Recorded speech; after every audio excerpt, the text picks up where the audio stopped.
तो current affairs के आज के अंक में आप सभी को करंट अफेयर्स से जुड़े हुए कुछ महत्वपूर्ण पक्षों को पढ़ाने जा रहा हूं। और आप सभी राष्ट्रीय और अंतर्राष्ट्रीय, इसके साथ ही आर्थिक जगत से जुड़ी हुई महत्वपूर्ण खबरों को मेरे साथ पढ़ते हैं। मैं इस बात का पूरे दावा कर सकता हूं कि आप सभी की परीक्षाओं में यही प्रश्न आएंगे, इससे बाहर प्रश्न नहीं आएंगे। जिन बच्चों ने शुरुआत से अब तक क्लास की है वो बच्चे सभी के सभी आशान्वित रहें, निश्चिंत रहें। आप सभी के एग्जाम के लिए आप करंट अफेयर्स बहुत शानदार तरीके से पढ़ रहे हैं।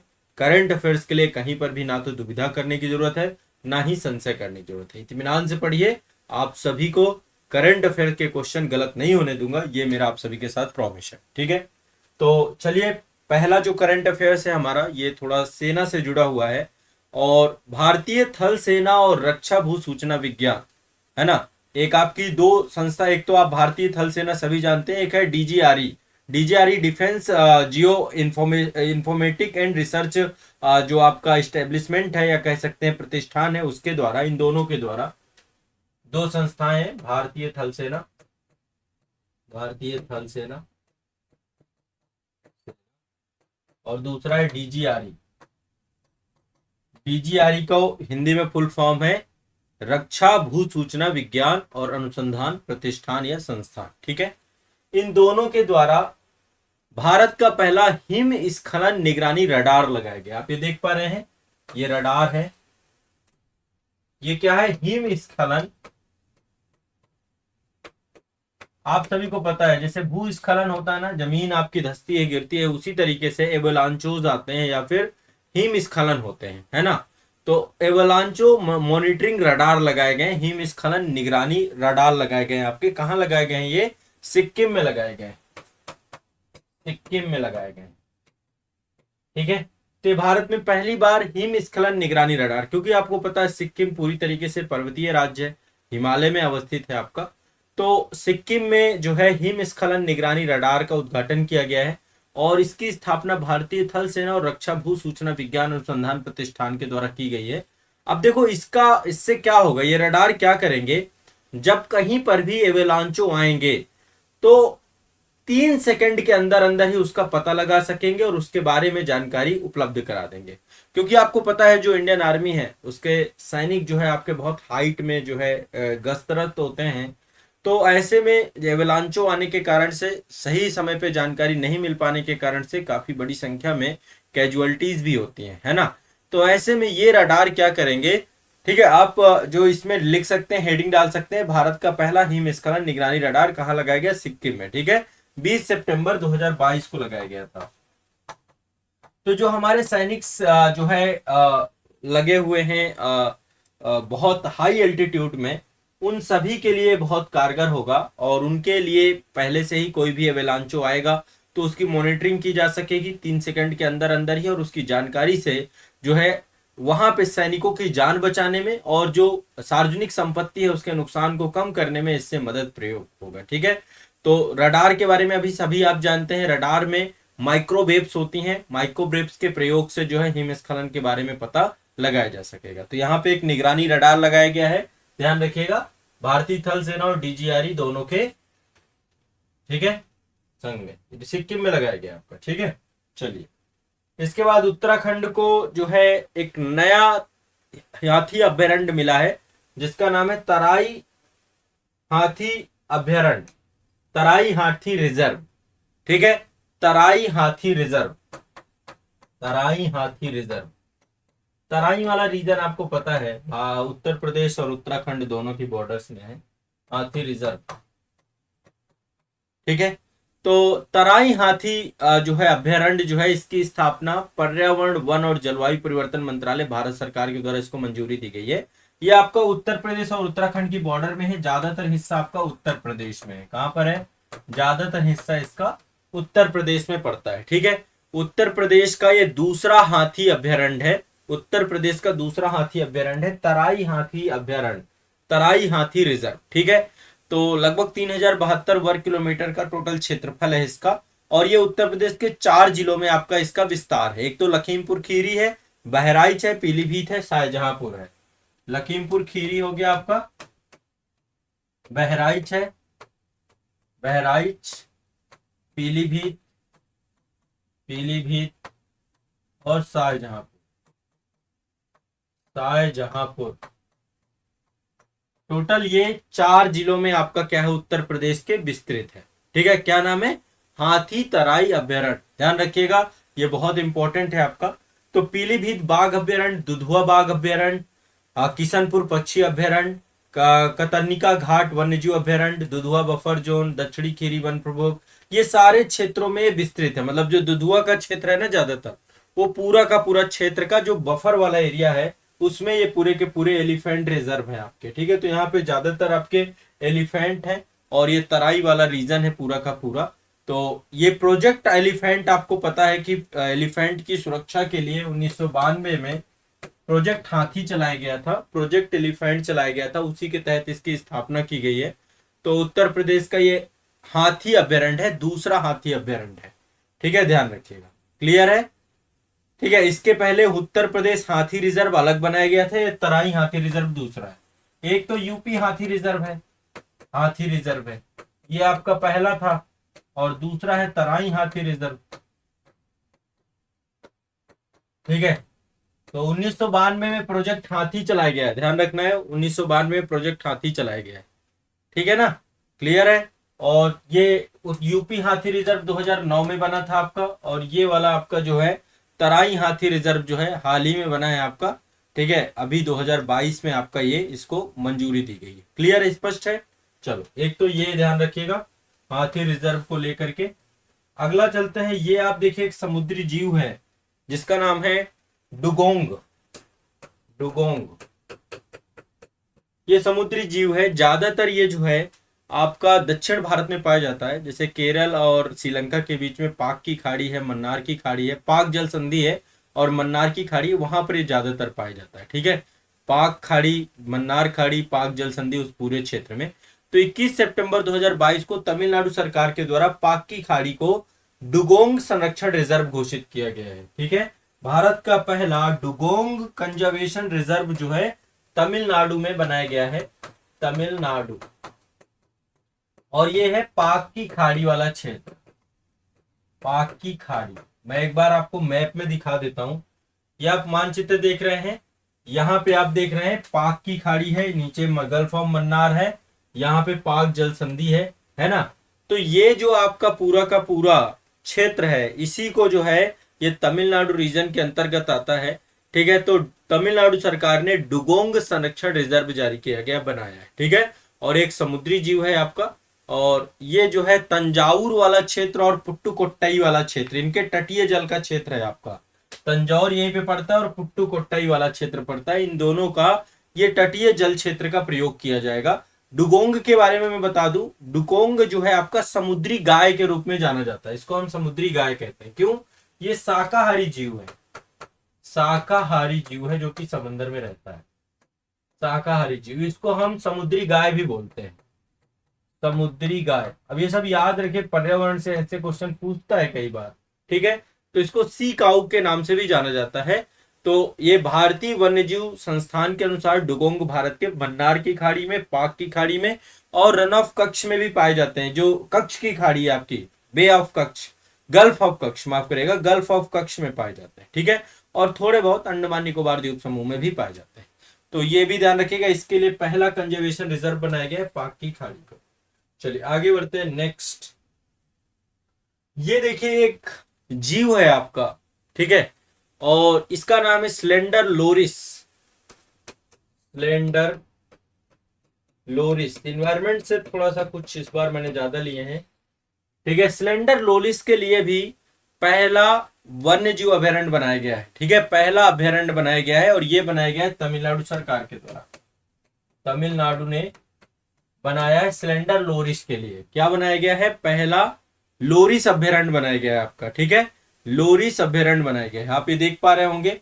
ठीक है, स्लेंडर लोरिस बंदर की प्रजाति का आपको एक जीव दिख रहा है। तो ये आपका जो तमिलनाडु में करूर और डिंडीगुल वाला क्षेत्र है, करूर एक जगह है और डिंडीगुल, इस क्षेत्र में पूरा का पूरा ये विस्तृत रहेगा आपका। ठीक है, इस पूरे क्षेत्र में विस्तृत है और इसको कदाउर स्लेंडर लोरिस अभयारण्य के रूप में जानेंगे। कदाउर स्लेंडर लोरिस अभयारण्य, ठीक है, इसके तौर पे इसको जाना जाएगा। तो तमिलनाडु में एक और अभयारण्य बना है आपका स्लेंडर लोरिस का, ये भी ध्यान रखिएगा, ठीक है। तो स्लेंडर लोरिस एक तरीके से रात्रिचर प्राणी होते हैं और ये बानर की ही प्रजाति है, ठीक है, बानर की प्रजाति के तौर पे जाना जाता है। ज्यादातर ये दक्षिण भारत में और श्रीलंका के उष्णकटिबंधीय पर्णपाती वनों में पाए जाते हैं, ठीक है। ये कहाँ पाए जाते हैं? दक्षिण भारत प्राकृतिक तौर पे, और श्रीलंका, श्रीलंका के उष्णकटिबंधीय पर्णपाती वनों पे पाए जाते हैं, उष्णकटिबंधीय पर्णपाती वनों पे पाए जाते हैं, ठीक है। और बहुत बड़े जानवर नहीं है, 25 सेंटीमीटर लंबा जानवर है, बहुत ज्यादा नहीं होता है, लगभग 12 से 15 वर्ष इसका जीवन काल होता है। और इसकी दो प्रजातियां होती हैं, एक तो रेड स्लेंडर लोरिस होते हैं, दूसरा ग्रे स्लेंडर लोरिस होते हैं। एक तो रेड होते हैं, दूसरे ग्रे होते हैं, ठीक है, रेड स्लेंडर लोरिस और ग्रे स्लेंडर लोरिस, हाँ, ठीक है ना। तो इसको लेकर के भी आपको ध्यान रखना है। और आयुसीएन के द्वारा इनको लाल रेड सूची में इनको जारी किया गया, मतलब लुप्त प्राय है, इंडेंजर्ड है आपके। आयुसीएन एक रेड डाटा लिस्ट जारी करता है जिसमें ये लुप्त प्राय है, इंडेंजर्ड है, ठीक है। तो ये भी क्रिटिकल है, ध्यान रखिएगा, संकटापन्न के तौर पे इनको जारी किया गया। आगे चलते हैं। FIFA under T20 world cup Argentina में हो रहा है इस समय। फीफा अंडर T20, ठीक है, मेजबान है अर्जेंटीना। 7 अप्रैल 2023 से जो है इसका आयोजन है।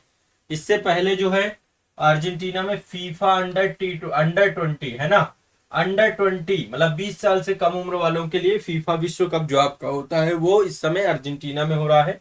इससे पहले इंडोनेशिया में हुआ था, ठीक है। तो ध्यान रखिएगा, क्लियर है, ये अभी लंबा चलना है, 11 जून 2023 तक है अभी ये, ठीक है, 11 जून 2023 तक है, 20 मई से स्टार्ट हुआ था, 11 जून तक है आपका।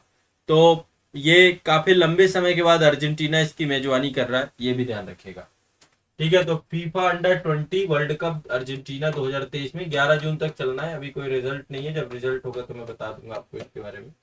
चलिए आगे चलते हैं नेक्स्ट।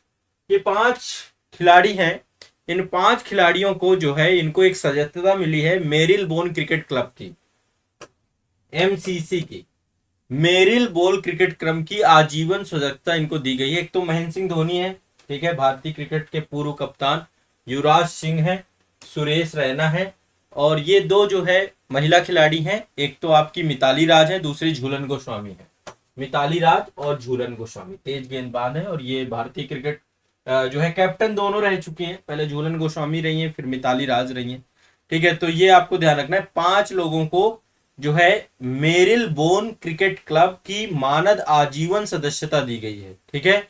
आजीवन सदस्यता किसकी दी गई है? मेरिल बोन क्रिकेट क्लब की, मेरिल बोन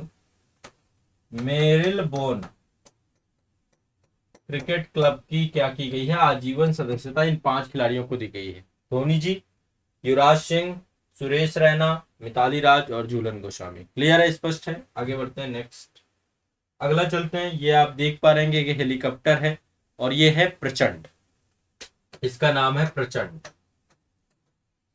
ये एक हेलीकॉप्टर है, और 3 अक्टूबर 2022 को हल्का लड़ाकू हेलीकॉप्टर औपचारिक रूप से भारतीय वायुसेना में इसको शामिल कर दिया गया है। प्रचंड बन चुका है वायुसेना का हिस्सा। क्या बन चुका है? वायुसेना का हिस्सा, ठीक है। तो आपको पता होगा जोधपुर राजस्थान में एक औपचारिक समारोह हुआ था, उसमें उसकी अध्यक्षता रक्षा मंत्री राजनाथ सिंह जी के द्वारा की गई थी, और उसी में जो है हल्के ये एक तरीके से लड़ाकू हेलीकॉप्टर है। कैसा है? लड़ाकू हेलीकॉप्टर है आपका, ठीक है, बहुत ही लाइट वेट हेलीकॉप्टर है आपका। इसका नाम रखा गया प्रचंड। इसको बनाया किसने है? हिंदुस्तान एरोनॉटिक्स लिमिटेड, यानी स्वदेशी तकनीकी का है आपका, HAL के द्वारा बनाया गया है, ठीक है। किसने बनाया? HAL ने, हिंदुस्तान एरोनॉटिक्स लिमिटेड के द्वारा ये पूरा का पूरा विकसित किया गया, बनाया गया है। ये भारत का पहला स्वउद्देशीय बहुउद्देशीय मल्टी रोल लड़ाकू हेलीकॉप्टर है। इसमें 2 इंजन है, जिनका विकास जो है HAL और फ्रांस का सैफरन समूह के द्वारा किया गया है। HAL ने भी किया, और सैफरन ग्रुप है आपका फ्रांस का, उसके द्वारा किया गया। इसकी अधिकतम जो रफ्तार है वह है 268 किलोमीटर पर घंटा, ठीक है। इसकी अधिकतम रफ्तार 268 किलोमीटर पर घंटा है, और लगभग 550 किलोमीटर की रेंज है इसकी एक बार में। तो अभी आपको पता है एक आपका पहले, इससे पहले एक और आपका हल्का था, वो था, नाम था उसका ध्रुव। तो ध्रुव के बाद अभी दूसरा आ चुका है प्रचंड। ठीक है, ध्यान रखिएगा। ठीक है, प्रचंड। क्लियर है, स्पष्ट है, दो आपके हो गए ये। और ये भारत में निर्मित है पूरी तरीके से। एक तो पहला ध्रुव था, अब दूसरा प्रचंड हो गया। तो ये भी आपको ध्यान रखना है। आगे चलते हैं, ये भी इन्वायरमेंट से जुड़ा हुआ आपका है।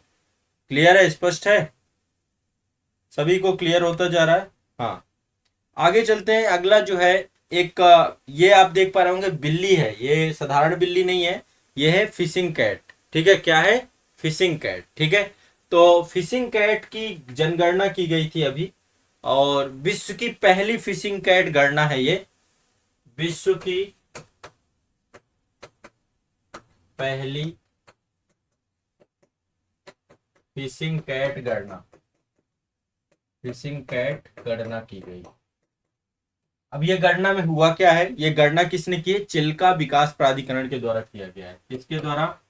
चिल्का विकास प्राधिकरण, इसके द्वारा ये गणना की गई। चिल्का विकास प्राधिकरण ने विश्व की पहली फिशिंग कैट गणना की है। ठीक है, और इसके तहत माना गया है कि सर्वाधिक जो फिशिंग कैट है वो आपकी चिल्का झील में है। चिल्का में सबसे ज्यादा है। चिल्का झील में टोटल 176, 176 फिशिंग कैट यहां पर अभी तक अनुमानित की गई। ठीक है, तो ये आपको ध्यान रखिएगा। ठीक है, ये एक तरीके की समझिए जंगली बिल्ली है, वाइल्ड कैट है, और एक दुर्लभ प्रजाति के तौर पे है आपका।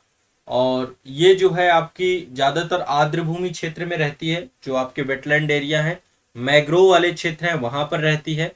ज्यादातर सुंदरबन के मैग्रोव वनों में रहती है ये। सुंदरबन, सुंदरबन मैग्रोव क्षेत्र, मैंग्रोव क्षेत्र। ठीक है, यहाँ पर ये पाई जाती है प्राकृतिक तौर पे, और हिमालय का तलहटी वाला क्षेत्र है, पश्चिमी घाट में भी पाई जाती है आपकी। तो जहां पर भी आर्द्रता होती है ना, वहां पर आपका ये रहती है। ठीक है, तो ये ध्यान रखिएगा। इसमें फिशिंग कैट जो है आपका इस चिल्का झील में जो है इनकी संख्या पर्याप्त है, पर्याप्त मात्रा में पाई जाती है। ठीक है, आगे चलते हैं। आयुसीएन, आयुसीएन के द्वारा एक लिस्ट जारी की जाती है, रेड डेटा लिस्ट। ठीक है, इसके तहत 3 हिमालयी पौधों को जो है लाल सूची में जोड़ दिया गया है। 3 हिमालयी पौधे। अब ये सब यूपीएससी में पूछ लेता है आपका, तो आपको आइडिया रहना चाहिए। 3 हिमालयन पौधों को आयुसीएन की रेड डेटा बुक में, ये संकटापन्न जो प्रजातियां होती हैं या प्रजातियों की जो स्थिति होती है उसको लेकर के इस बुक में डाला जाता है। ठीक है, ये तीनों औषधीय पौधे हैं, मेडिसिनल प्लांट है आपके। इनका नाम मैं एक बार लिखवा रहा हूं, थोड़ा सा वैज्ञानिक नाम रहेगा। मीजोट्रोपिस पेलिटा, मीजोट्रोपिस। ठीक है, पहला तो ये है आपका मीजोट्रोपिस पेलिटा, पेलिटा पहला पौधा ये है। ये आपका विलुप्त हो रहा है, लुप्त प्राय हो रहा है। ठीक है, दूसरा है आपका फ्रिजलोरिया सिरहोसा, फ्रिजलोरिया। ठीक है, फ्रिजलोरिया सिरहोसा, सिरहोसा। ठीक है, दूसरा पौधा है। तीसरे की बात करें तो तीसरा पौधा आपका है, इसका नाम है ड्रैक्टालोरिया हतागिरिया, ड्रैक्टालोरिया।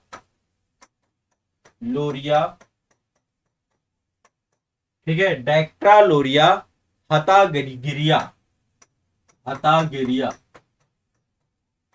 ये आपके 3 पौधे हैं। ठीक है, मीजोट्रोपिस पेलिस, फ्रिटलोरिया सिरहोसा और डेक्टालोरिस हतागिरिया। ये 3 पौधे जो है आपके रेड डेटा लिस्ट में जो है आपका ये क्या है, आपके धीरे धीरे धीरे धीरे ये उत्तराखंड के तीनों पौधे हैं, हिमालयन पौधे हैं, उत्तराखंड के, उत्तराखंड के पौधे हैं आपके।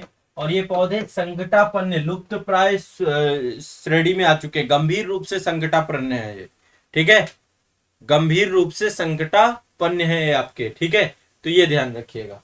तो रेड डेटा लिस्ट में ये 3 पौधे हैं आपके, मीजोट्रोपिस पेलिरा, इसके बाद फिजोलोरिया, और इसके बाद है डेक्टालोरिया। ठीक है, ये आपके 3 हिमालयी पौधे रेड डेटा लिस्ट में आ गए हैं, नाम इनके पूछे जाते हैं। फिशिंग कैट की गणना की गई है, विश्व की पहली फिशिंग कैट गणना हुई है आपकी, ये चिल्का विकास प्राधिकरण के सहयोग से किया गया, 176 चिल्का झील में है। प्रचंड आपका जो है हल्का लड़ाकू वायुसेना का जो है हेलीकॉप्टर है, इसको शामिल कर लिया गया है। ठीक है, इसके बाद ये 5 लोग हैं, 5 क्रिकेटर हैं आपके, जिसमें से 2 महिलाएं हैं, 3 पुरुष हैं। इनको मेरिल बोन क्रिकेट क्लब का आजीवन सदस्य बना दिया गया है। ठीक है, इसके बाद फीफा अंडर 20 अर्जेंटीना में हो रहा है आपका। इसके बाद सिलेंडर लोरिस के लिए एक अभ्यारण्य बना दिया गया है आपका, तमिलनाडु ने बनाया है आपका। और ये आपका जो है जो डुगोंग है उसके लिए पहला कंजर्वेशन रिजर्व बनाया गया है पाक की खाड़ी में तमिलनाडु के द्वारा। तराई हाथी रिजर्व ये उत्तर प्रदेश का दूसरा हाथी रिजर्व बना दिया गया है आपका। ठीक है, और इसके बाद जो है ये आपका भारतीय थल सेना और डीजीआरई के सहयोग से एक रडार लगा दिया गया है जो कि हिमस्खलन एवेलांचो के बारे में बताएगा। तो ये आज के करंट अफेयर से जुड़े हुए कुछ महत्वपूर्ण पहलू थे, और मैं चाहता हूं कि आप सभी इन करंट अफेयर्स को पढ़ें, रटें और इनको रिवाइज करें। ठीक है, अभी तक जितना करा दिया है, जो लोग नए बच्चे हैं अभी तक करंट अफेयर्स उन्होंने पहले का नहीं पढ़ा है, कृपया करके पहले के करंट अफेयर्स पूरे कर लीजिए। और मैं पूरे भरोसे के साथ कहता हूं कि करंट अफेयर्स का एक भी क्वेश्चन गलत नहीं है। ठीक है, करंट अफेयर्स की प्लेलिस्ट आपको मिल जाएगी, आपको आज़ाद है इस अकेडमी में भी मिल जाएगी इसकी, और हमारे जो एग्जाम इंडिया वाले चैनल पे भी मिल जाएगी। तो आप एक बार करंट अफेयर्स पूरी प्लेलिस्ट आप एक बार रट जाना है, पूरी प्लेलिस्ट देख लेना है, जितना भी है सब में 5-5 टॉपिक ऐसे ही मैंने करवाए हैं और रेगुलर आगे करवाता रहूंगा एग्जाम तक आपके। ठीक है,